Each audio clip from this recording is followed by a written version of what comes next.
जाइल जाई बालू के रेत में ही जे बिछा दे अपन ओढ़नी तू खेत में हो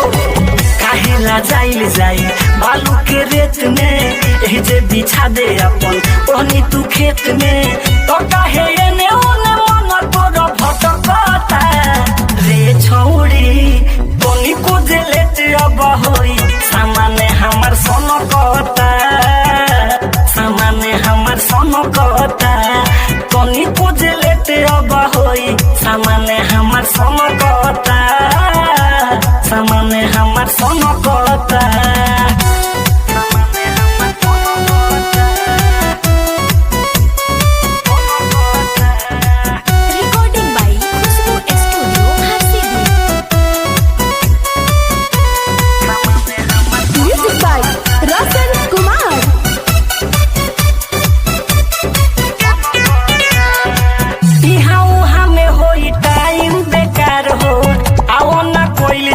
जल्दी से प्यार हो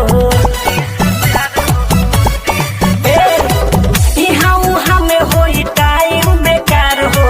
आओ ना कोई जाओ जल्दी से प्यार हो हमारा दहिया में आ गया हो धधकता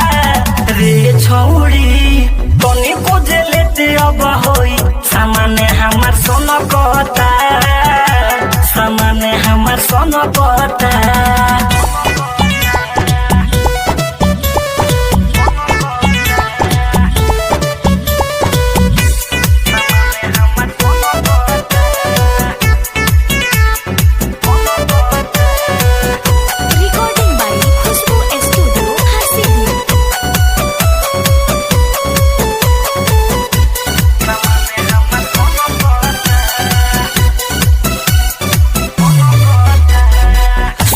न करबू तू अतना से देर हो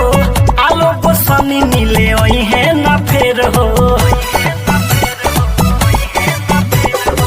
सुनो न करबू तू अतना से देर हो अनिल सूरज मिले वही है न फेर हो जनी लेके बड़ा माथा मोर टन करता रे छौड़ी तनी को जे लेता अब होई सामान हमर सनकता सामान हमर सनकता।